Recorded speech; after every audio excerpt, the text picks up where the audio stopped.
भ्रष्टाचार गरेर खानु, आमाको रगत खानु सर मानेर हामीले काम गर्नेछौँ। माओवादी त झन् कस्तो चर्को स्वरमा सडकमा थियो है। हामी त विरोधमा जुलुसमा मात्रै थियौँ, हामी तोडफोडमा थिएनौँ। उनका कार्यकर्ता त भत्काउनेमै थिए,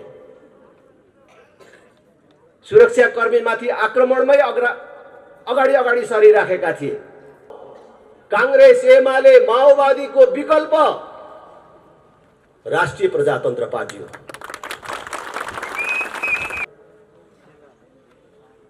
त्यो देशको 18 वर्ष उमेर पूरा गरेको, 50 वर्ष ननागेको, डाक्टरले जाँच्दाखेरि शरीरमा कुनै रोग नदेखिएको 50औं लाख युवकहरू वैदेशिक रोजगारीमा छन् भने देशको अवस्था के होला? कुनै व्यक्तिलाई राजा बनाउने र कुनै जात विशेषले मान्ने धर्म स्थापित गर्ने कुरा मात्र होइन, नेपालको स्थायित्वको आधार हो। राष्ट्र संस्था र हिन्दू राष्ट्र भएपछि देश स्थायी बन्छ, शान्ति स्थिरता कायम हुन्छ अनि त्यसको जगमा जनताको प्रतिनिधिहरूले देश बनाउने हो। राजधानीसँग जोडिएको भक्तपुर, यो ऐतिहासिक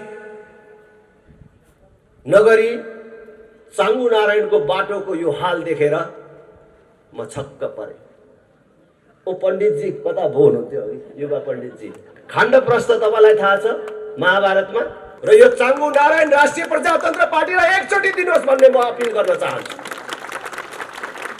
यस्तो बिजोग काठमाडौँसँग, राजधानीसँग जोडिएको, हाम्रो बिजुली अरू कसैलाई बेच्दैनौँ। अब हाम्रो देशमा चल्ने सबै गाडीहरू बिजुलीबाट चल्ने बनाउँछौँ। तपाईहरुले देख्नु भएको छ कि छैन? अहिले बिजुलीबाट चल्ने गाडीहरू यही छ्यापछ्याप्ती कुदिराखेको छ। राष्ट्रिय प्रजातन्त्र पार्टी जिन्दाबाद, जिन्दाबाद। 31 वर्षदेखि कांग्रेस, एमाले, माओवादीले प्रजातन्त्र, लोकतन्त्र, गणतन्त्र भन्दै जसरी बन्धक बनाएर राख्यो, त्यो बन्धकबाट मुक्त गराउन सक्ने शक्ति राष्ट्रिय प्रजातन्त्र पार्टी हुन सक्छ भनेर जुन विश्वासको नजरले हेर्न थालेको छ, त्यो पार्टीको अध्यक्षको हैसियतले, त्यो पार्टीको नेताको हैसियतले म तपाईहरु सबलाई विश्वास दिलाउन चाहन्छु कि तपाईहरुको विश्वासमा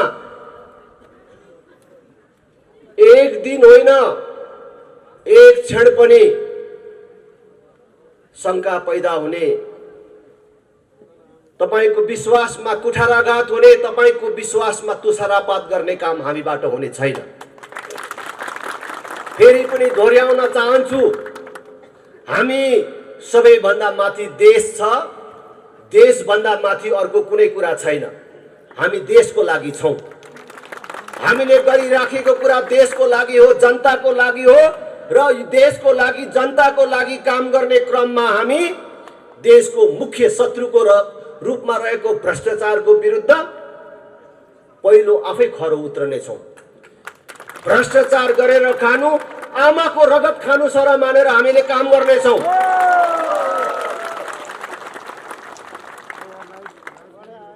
म धेरै कुरा भन्न चाहन्न।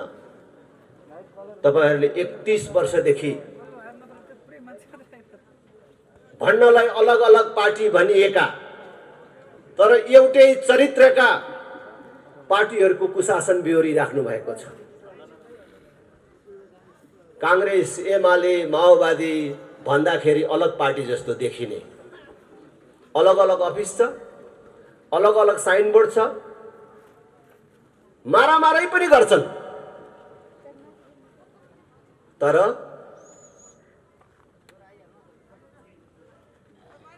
भ्रष्टाचारका ठुलठुला कुराहरू आयो भने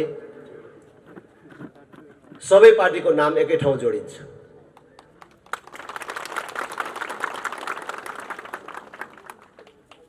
यो देशको जनतालाई भन्दा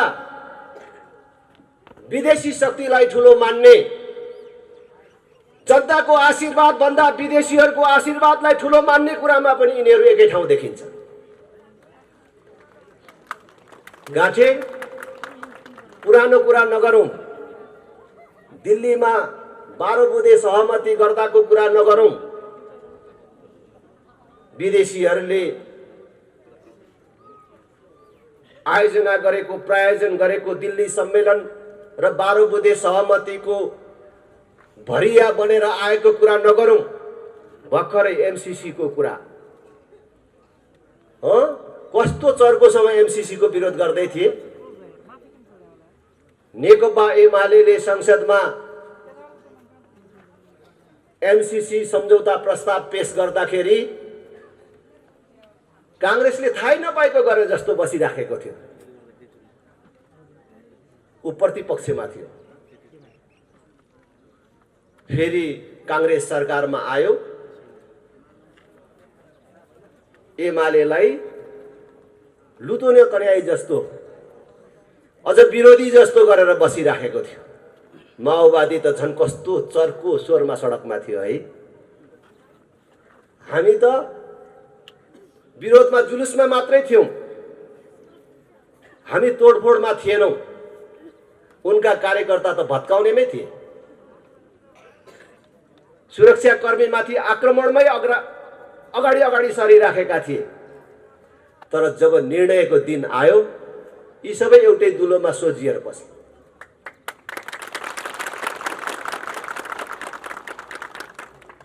इनका सब क्रियाकलापले देखिन्छ यिनीहरूको नाम अलग हो, साइन बोर्ड अलग हो, अफिस अलग हो, तर यिनीहरू एक सिक्काका दुई पाटाहरू हुन्। मैले बुझ्नको लागि सिक्का पाटा भन्यो भने सबै मान्छेले बुझ्दिदैन। बल्ल बल्ल भेटेको बुझ्ने गरी भन्नु पर्यो।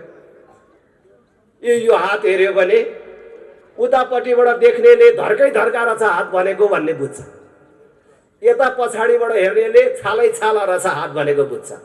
तर यताबाट हेरे पनि, यताबाट हेरे पनि, यो छाला हेरे पनि, यो धर्का हेरे पनि हात त हातै हो नि। त्यसकारणले कांग्रेस एमाले भन्नु एक सिक्काका दुई पाटाहरू हुन्। यी अलग पार्टी होइनन्। देशमा आज जुन बेरोजगारी छ, जुन महँगी छ, जुन अव्यवस्था र अविकसितता छ र जुन ढङ्गले देशको गौरव र इज्जत प्रतिष्ठा गुमेको छ, त्यसका लागि यिनीहरू सबै समान जिम्मेवार छन्। यो देशको यो स्थिति ल्याउनमा यिनीहरू बराबर जिम्मेवार छन्। त्यसकारण मैले तपाईहरुलाई भन्छु, कांग्रेसको विकल्प एमाले होइन, एमालेको विकल्प माओवादी अथवा माओवादीको विकल्प कांग्रेस होइन।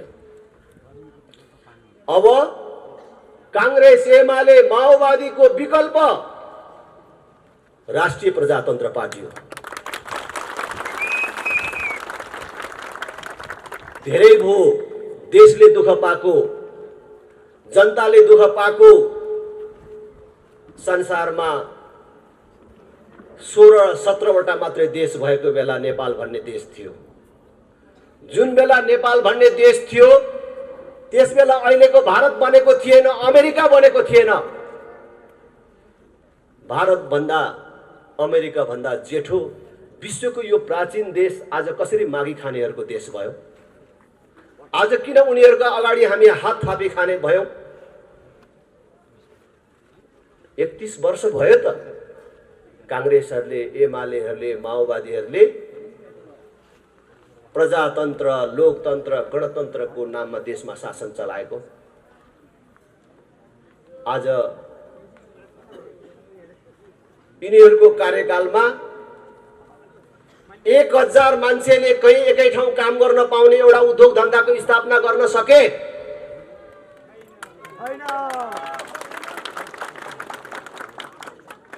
आज देश पूर्ण रूपले बेरोजगार उत्पादन गर्ने कारखानामा परिणत भएको छ। हामीले भनेको होइन, उनीहरू भन्छन्। 50 लाख भन्दा बेसी युवकहरू वैदेशिक रोजगारीमा छन्। जुन देशको जनसंख्या 3 करोड पुगेको छैन,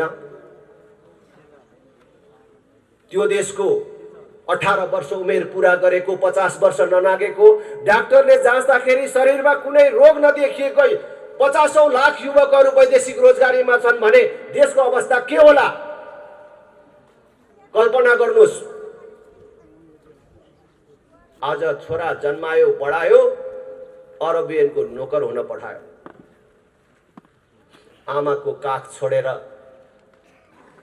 बिहे गरेको भोलिपल्ट श्रीमती छोडेर, धेरै पैसा कमाउनको लागि होइन, केवल परिवार पाल्नको लागि देश छोड्न बाध्य बनाउने व्यवस्था कसले ल्यायो? यसको जिम्मेवार को हुन्?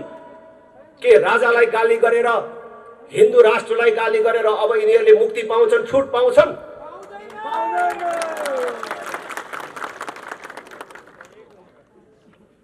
आज देशको राष्ट्रिय ऋण 4 वर्षमा 2 गुणा भएको छ। 4 वर्ष अगाडि संहिता कार्यान्वयन हुनुभन्दा अगाडि राष्ट्रिय ऋण 8 खरबमा थियो, अहिले 17 खरब भन्दा बेसी पुग्यो। हरेक व्यक्तिलाई भाग गर्यो भने 60,000 70,000 कति पर्छ भनेर साथीहरू भन्दै थियो। ऋण मात्रै बढेको छैन, यही बीचमा करको दर र दायरा कुन ढङ्गले बढ्यो तपाईहरूले आफै अनुभव गर्नुभएको छ। केही वर्ष अगाडिसम्म के कुरामा कर लाग्छ भनेर हामीले यसो सम्झिनु पर्थ्यो, तर आज के कुरामा चाहिँ कर लाग्दैन भनेर हामीले सम्झनु पर्ने भएको छ। कर नलाग्ने कुनै क्षेत्र छैन।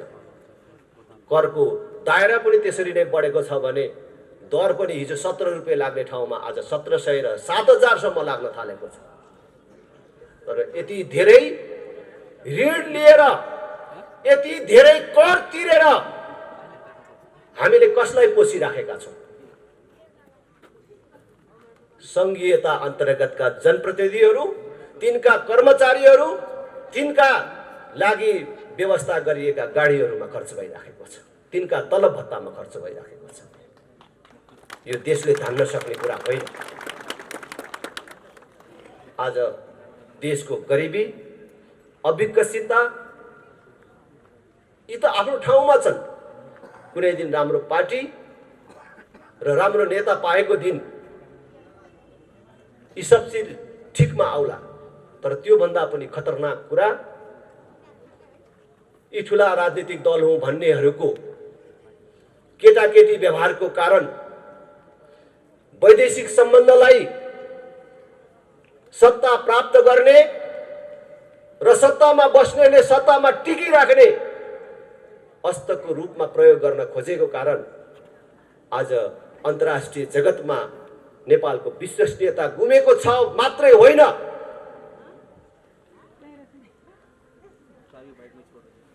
ठुला शक्ति राष्ट्रहरू प्रतिस्पर्धा गर्दै अहिले नेपालमा प्रत्यक्ष रूपले अरणखटन सुरु गरेका छन्। यस प्रकारको अवस्था नेपालले कहिल्यै बिहोर्नु परेको छैन, तर थिएन। यो हाम्रो जस्तो देशका लागि सामान्य कुरा होइन। त्यसैले मैले सबै दिदीबहिनी दाजुभाइहरूलाई अनुरोध गर्न चाहन्छु, आग्रह गर्न चाहन्छु, अब मेरो बाउको पार्टी हो, बाजेको पार्टी हो, मैले यति लेबी तिरेको पार्टी हो, यति सहयोग गरेको पार्टी हो भनेर यिनै कांग्रेस, एमाले, माओवादीलाई भोट दिनु भनेको आफू मात्रै समाप्त हुने होइन, आफ्नो भावी सन्ततिको र देशको भविष्य समेत समाप्त गर्ने काममा सहभागी हुनु हो। राष्ट्रका प्रति अपराध गर्नु हो, भावी सन्ततिका प्रति अपराध गर्नु हो। त्यसैले त्यो अपराधबाट मुक्त हुनको लागि पनि हामीले यिनको विकल्प खोज्ने समय आएको छ। अब यो बाटो बनेन, विकास भएन, शिक्षा, स्वास्थ्य जस्तो आधारभूत कुराहरूमा समेत हामीले राज्यबाट सुविधा प्राप्त गर्न सकेनौं भनेर गुनासो गर्ने होइन। अब हामीले हिजो गरेको गल्ती हाम्रो हातले नै सच्याउनु पर्छ। मैले जहाँ जाँदा पनि भन्छु, कांग्रेस, एमाले, माओवादीका साथीहरूलाई भन्छु, देश बनेन भनेर गुनासो गर्ने अनि देश बिगार्ने तिनै पार्टीलाई भोट दिइराख्ने, अनि देश कसरी बन्छ? नेताहरू जति दोषी छन्, नेताहरूलाई बिगार्न र यो देशलाई बर्बाद गर्नमा कांग्रेस एमाले माओवादीलाई भोट दिने हात पनि त्यतिकै दोषी छन्। त्यसकारण हामीले माओवादीले जस्तो ठीक भएन भनेर अब बन्दुक बोक्नुपर्छ, अब पुल काट्न जानुपर्छ, अब मान्छे नमारिकन हुँदैन, 2-4 मान्छे नमारी नहुने रहेछ भन्ने सिद्धान्त नारा लिएर आएका छैनौं। हामी मान्छे नमारिकन पनि, बन्द हडताल नगरिकन पनि देशलाई ठीक बाटोमा ल्याउन सकिन्छ। त्यो बाटो हो चुनाव। नेताले गल्ती गर्यो भनेर जुत्ताको माला लाउने, बाटो छेक्ने कालो मसो दलले कुटपिट गर्ने होइन। आउने चुनावमा तिनलाई भोट नदिएर हराएर देखाउनु पर्छ भन्ने मन्त्र लिएर आएका छौं।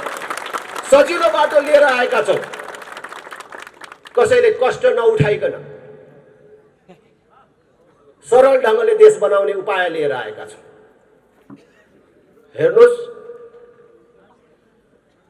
भोट दिने भन्ने कुरा छोरी दिने भन्दा पनि ठूलो कुरा हो। छोरी दिँदाखेरि तपाईले कतिचोटी सोच्नुहुन्छ?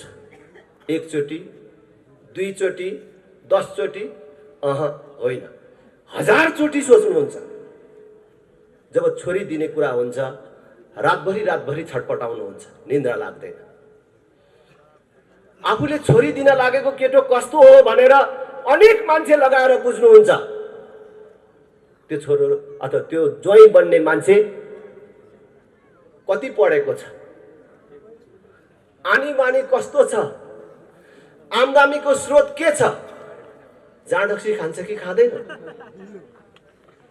त्यति मात्र हो र त्यसले ठिटी घुमाएर हिँड्ने गरेको छ कि छैन भनेर समेत सोध्नुहुन्छ र बुझ्नुहुन्छ। त्यति धेरै बुझेर दिएको ठाउँ पनि कहिलेकाहीँ गलत पर्छ। त्यति बुझेर दिँदाखेरि पनि छोरी कहिलेकाहीँ लफङ्गाको हातमा पर्छ। त त्यस्तो भयो भने के हुन्छ? तपाईको एउटा छोरीले दुःख पाउँछ। कान्छी दिएको हो भने ठुलो छोरीसम्मलाई पनि केही फरक पर्दैन, ठुली दिएको हो भने कान्छी छोरीलाई पनि केही फरक पर्दैन। अलिअलि पीर परिवारलाई पर्छ, तर बर्बादी कसले? त्यही छोरी एउटाले बिहोर्नु पर्छ। तर तपाईले दिने एउटा भोट गलत पार्टी र गलत नेतालाई परेछ भने त पुरै देशले दुःख पाउँछ, पुरै देश बर्बाद हुन्छ। आज त्यही कुरा भइराखेको छ। त्यसकारण भोट दिनुभन्दा अगाडि 1000 चोटी सोचेर भोट दिनुस्।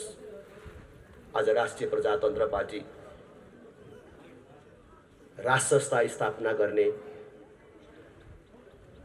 सर्वधर्म समभाव, पूर्ण धार्मिक स्वतन्त्रता सहितको सनातन धर्म सापेक्ष हिन्दू राष्ट्र स्थापना गर्ने यो दुईटा नारा मात्र लिएर आएको छैन। राष्ट्र संस्था र हिन्दू राष्ट्र कुनै व्यक्तिलाई राजा बनाउने र कुनै जात विशेषले मान्ने धर्म स्थापित गर्ने कुरा मात्र होइन, नेपालको स्थायित्वको आधार हो। राष्ट्र संस्था र हिन्दू राष्ट्र भएपछि देश स्थायी बन्छ, शान्ति स्थिरता कायम हुन्छ, अनि त्यसको जगमा जनताको प्रतिनिधिहरूले देश बनाउने हो। देश बनाउने योजना सहित हामी आएका छौँ। हामी राजा ल्याउने, हिन्दू राष्ट्र ल्याउने मात्रै होइन, देश बनाउने, जनतालाई सुखी र समृद्ध बनाउने संकल्पका साथ आएका छौँ। एक पटक राष्ट्रिय प्रजातन्त्र पार्टीलाई हेर्नुहोस्, त्यसपछि तपाईले आफै पटक पटक हेर्नुहुनेछ। सधैँको लागि तपाईले राष्ट्रिय प्रजातन्त्र पार्टीलाई अनि हेर्नुहुनेछ। एकचोटि हामीलाई हेर्नुहोस्। आज म यहाँ आउँदा म त छक्क परे। काठमाडौँ उपत्यकाको एउटा महत्त्वपूर्ण जिल्ला भक्तपुर,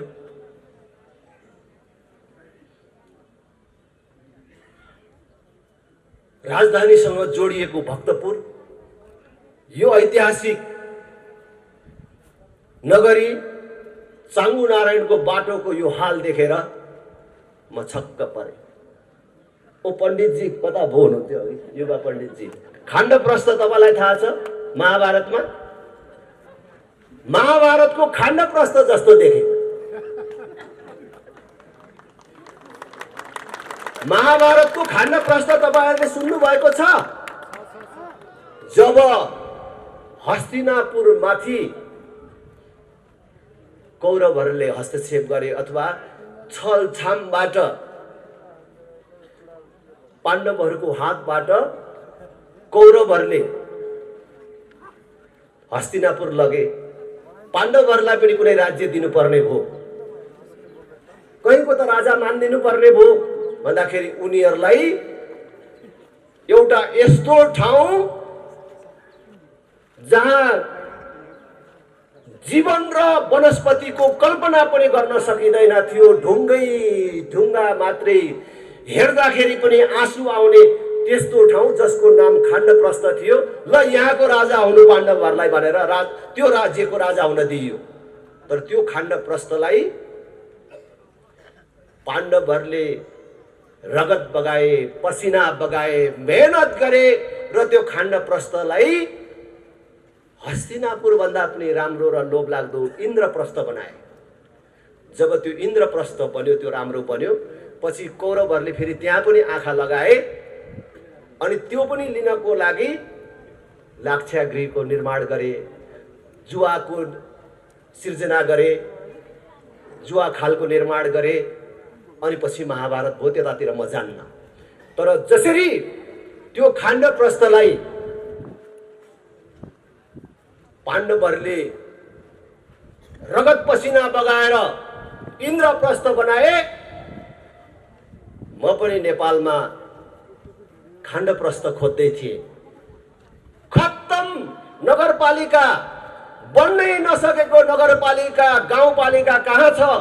त्यही गाउँपालिका नगरपालिका माग्नु पर्यो योचोटि राप्रपाले र त्यो खाण्डप्रस्थलाई इन्द्रप्रस्थ बनाएर देखाइदिनु पर्यो भनेर खोज्दै थिएँ। आज आएर देखेँ मैले यहाँ टाङ्गो नारायण। एकचोटि राष्ट्रिय प्रजातन्त्र पार्टीलाई दिनुहोस्, बाटो बनाइदिनु पर्यो भनेर तपाईहरुले माग गरेर आउनु पर्दैन।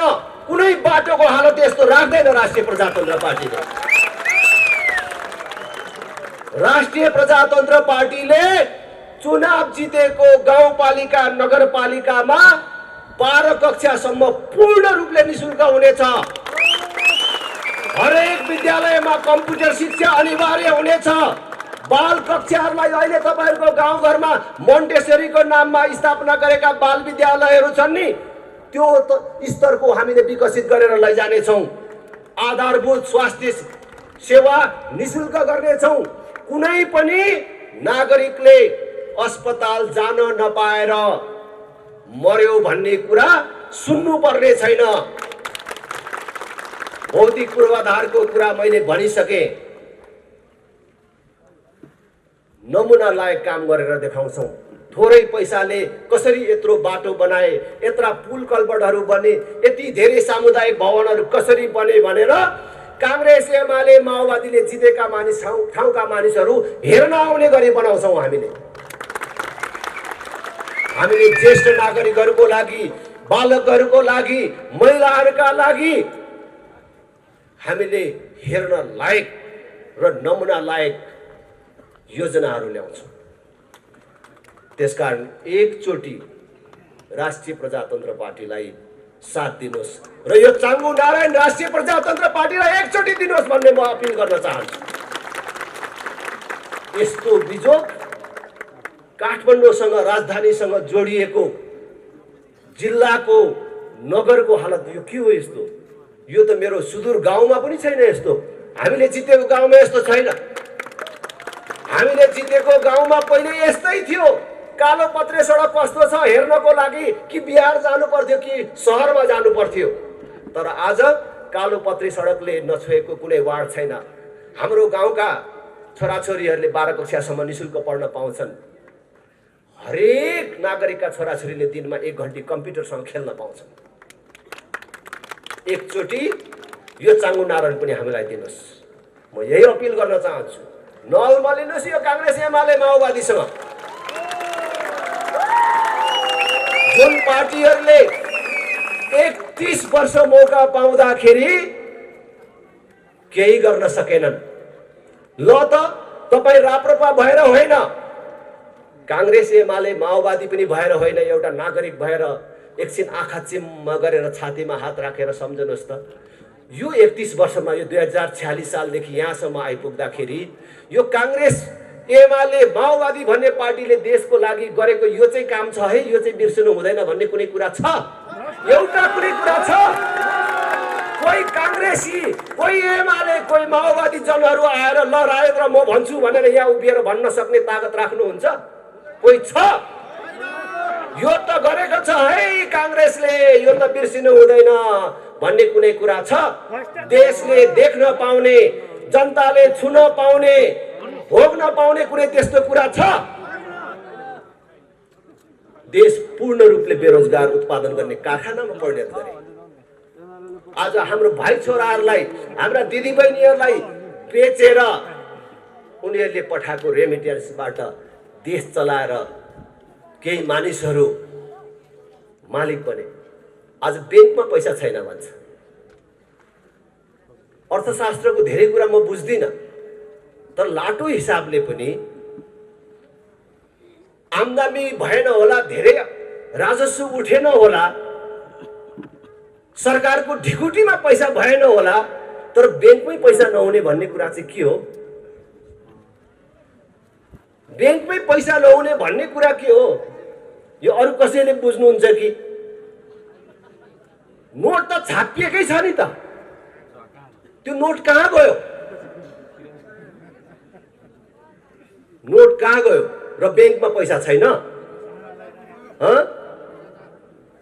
नोट नेताहरूको घर घरमा थन्कियो। कमिसनको नाममा अनेक ढङ्गले गरेको भ्रष्टाचारको पैसा ब्याङ्कमा राख्न त आम्दानीको स्रोत देखाउनु पर्यो। कहाँबाट कमाएको, कहाँबाट ल्याएको भनेर त्यहाँ राख्ने त? पैसा जति नेताहरूको घरमा थन्केपछि ब्याङ्कमा कसरी पैसा हुन्छ? आज तपाईँको ठुल्ठुलो चेक साटिँदैन भन्छ, उद्योग धन्दामा ऋण लिन पाउँदैन भन्छ, लगानी बन्द भइसक्यो, राखेको पैसा पनि मान्छेले अब निकाल्न पाउने अवस्था छैन। यो के भएको त? हाम्रो नेपाली नोट भारतमा लगेर राखेको त होइन होला? नेपाली नोट नेपाली नेताको घरमा थन्केको छ भन्छ। ल यसो बुझ्दाखेरि त्यही कुरा देखिन्छ। हामी त अलिअलि पैसा भयो भने ब्याङ्कमै लगेर राख्छु, कहाँ घरमा राख्ने? यस कारणले देश अहिले सामान्य अवस्थामा छैन। हुँदा हुँदा त अब अलिअलि आशा लागेका मान्छेहरू पनि के भन्छ, देश त नमागिकन चल्दैन भन्छ। सबै पार्टीका नेताहरू एक स्वरमा भन्छ, विदेशीले सहयोग नदिकन कसरी देश बन्छ? यस्तो अति राष्ट्रवादी कुरा गरेर हुन्छ भन्छ। यत्रो बिजुली उत्पादन हुँदैछ, यो बिजुली भारतलाई बङ्गलादेशलाई नबेच्ने हो भने यहाँ कहाँ लगाउनु भनेर भन्छ। एउटा नेता निस्केन, एउटा पार्टी निस्केन। यो बिजुली विदेशीलाई नबेचेर पनि हाम्रै देशमा खपत गरेर पनि हामीले हाम्रो देशलाई सुन्दर बनाउन सक्छौँ भन्ने योजना ल्याउँदैन। अहिले एमसीसी को कुरा सुन्नु भएको छ नि? एमसीसी ठिक कि बेठिक यी आफ्नो ठाउँमा छलफलको विषय छ, तर एमसीसी ले दिने पैसा केमा खर्च गर्ने भन्दैछन्? जम्मा केही किलोमिटर बिजुलीको लागि ट्रान्समिसन लाइन विस्तार गर्ने भनेको बिजुलीको तार टाङ्ने, बिजुली कुदाउने बाटो बनाउने। अर्को केही किलोमिटर बाटो स्तर उन्नति गर्ने, अलि साँगुरो बाटो थियो भने अलि ठुलो बनाउने भनेको। आज तपाईँ सम्झनुहोस् त, अहिले संसारमा यति धेरै प्रविधिको विकास भइराखेको छ, नयाँ नयाँ आविष्कार भइराखेको छ, हाम्रोमा अनेकौं आयोजनाहरूबाट बिजुलीहरूको उत्पादन बढिराखेको छ।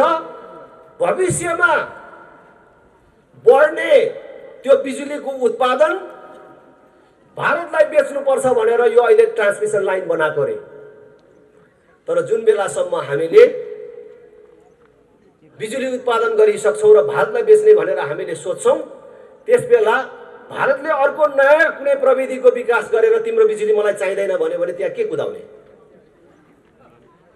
खोइ हाम्रो नेताले भन्न सकेको हामी हाम्रो बिजुली अरू कसैलाई बेच्दैनौँ। अब हाम्रो देशमा चल्ने सबै गाडीहरू बिजुलीबाट चल्ने बनाउँछौँ। तपाईहरुले देख्नु भएको छ कि छैन? अहिले बिजुलीबाट चल्ने गाडीहरू यहीँ छ्यापछ्याप्ती कुदिराखेको छ। अब हामी डिजल पेट्रोल ग्यास ल्याउँदैनौँ। अब उताबाट किनेर सबै चिज बिजुलीले चलाउँछौँ। अब ग्यासले भात पकाउने होइन, बिजुलीले भात पकाउने व्यवस्था मिलाउँछौँ र पूर्ण रूपले विद्युत यहाँ उपयोग गर्छौँ। देशलाई औद्योगिकरणको बाटोमा लान्छौँ।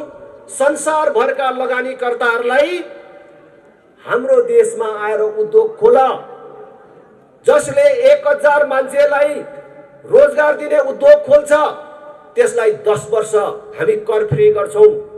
बिजुलीमा पनि छुट दिन्छौँ। जसले 5000 मान्छेलाई रोजगार दिने उद्योग खोल्छ त्यसलाई 20 वर्ष करमा छुट दिन्छौँ। यस्तो किन भन्न सक्दैन? यसो गर्यो भने हाम्रो बिजुली कसलाई बेच्नुपर्छ? यही खपत हुन्छ।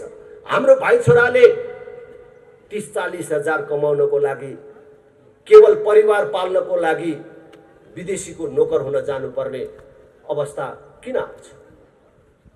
यही देशलाई बनाउन सकिन्छ, तर यस्तो कुरा गर्दैन। आज उनीहरू त विदेशीको शरणमा परे, तर आउने भावी सन्ततिलाई समेत र आम देशलाई समेत विदेशीको सहयोग नलिकन देश बन्दैन भन्ने तर्फ लैजान खोजिराखेका छन्। आज हामीले भन्न सक्नुपर्छ, हामी हाम्रो ठाउँमा हाम्रो पैसा खर्च गरेर, हाम्रो नाममा ऋण लिएर तिमीलाई बिजुली लाने बाटो बनाउँदैनौ। भारत तिमीलाई बिजुली चाहिन्छ भने तिमीले नै यहाँ ट्रान्समिसन लाइन बनाएर लैजाऊ भन्न सक्ने तागत हामीले राख्नुपर्छ। तर आज नेताहरू पराधीन भए, जसको कारण आज देश दिन दुगुना रात चौगुना एउटा असफल राष्ट्रको बाटोमा गइराखेको छ। त्यसैले मैले भन्छु, कांग्रेस एमालेलाई भोट दिएर देश बन्छ भन्नु, फेरि एकचोटि हेरी हेरौँ भन्नु साँडेको टाङमुनि बाल्टी थापे जस्तो हुन्छ।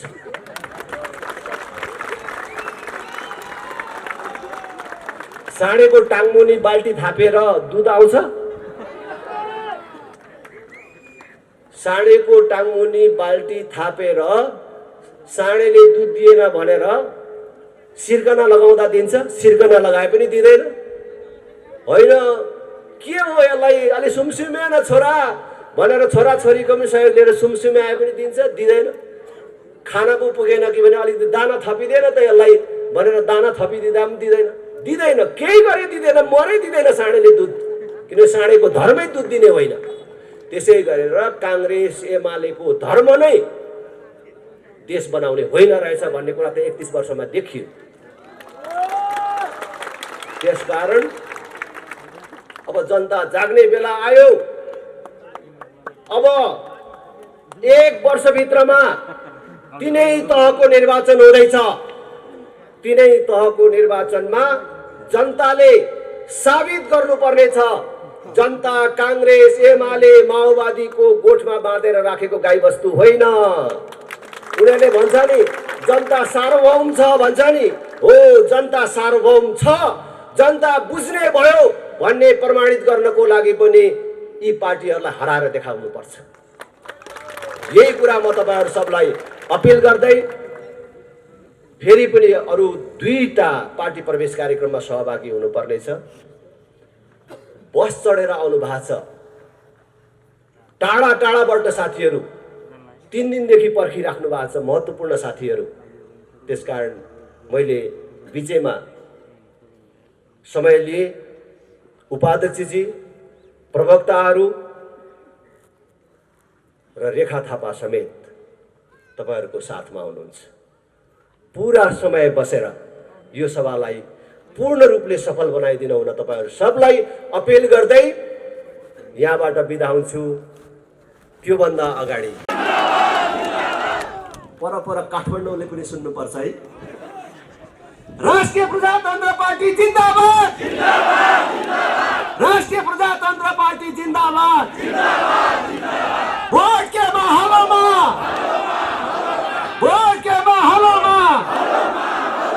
धेरै धेरै धन्यवाद। जय राष्ट्र जय जनता। राजाराम सुनवार, विनोद सुनवार,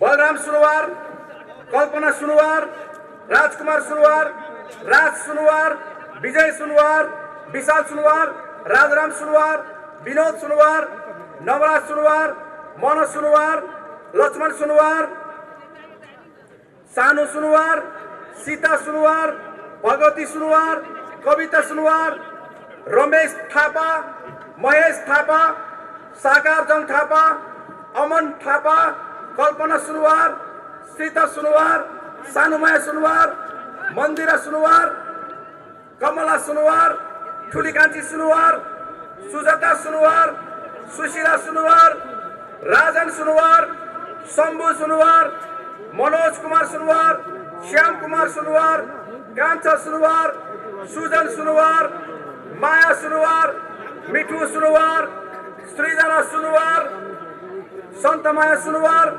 भीमसेन सुनवार, राजु सुनवार, दीपक सुनवार, सानु तामाङ, गोपाल काफ्ले, कपिल खतिवडा, आबिक नेपाल, अतिक नेपाविक नेपाल, अन्जिल गौतम, सन्तोष पुरी, राम खड्काजीलाई पनि क्रमबद्ध उहाँलाई हार्दिक बधाई र स्वागत गर्दै जोरदार ताली स्वागत हार्दिक अनुरोध गर्न चाहन्छु।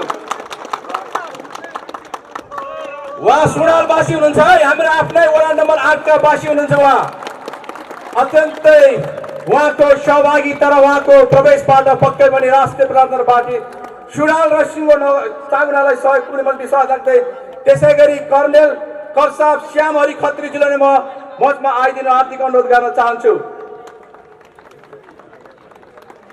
त्यसै नेपाल सरकारबाट अवकाश प्राप्त करसाब श्याम हरि खत्रीजीलाई पनि अगाडि आइदिन अनुरोध गर्न चाहन्छु। त्यसै गरी नेपाल सेनाकै क्याप्टेन भगवान थापाजीले पनि मञ्चमा आइदिनु म हार्दिक अनुरोध गर्न चाहन्छु। उहाँ क्याप्टेन साहब अगाडि आइदिनु हार्दिक अनुरोध गर्न चाहन्छु। म प्रवेश गर्नेहरू साथीलाई म फटाफट नाम लिएर गएको छु। अगाडि हुने साथीहरू अगाडि आइदिनु अनुरोध गर्न चाहन्छु। छुटेका साथीहरूले पछि गर्नुहुन्छ म नाम लिन चाहन्छु। यो विश्वराम भट्टराई र परशुराम तिमिल सिन्हाको शक्तिमा प्रवेश गर्ने साथीहरूलाई म मञ्चमा आइदिनु। बलराम सुनवार, कल्पना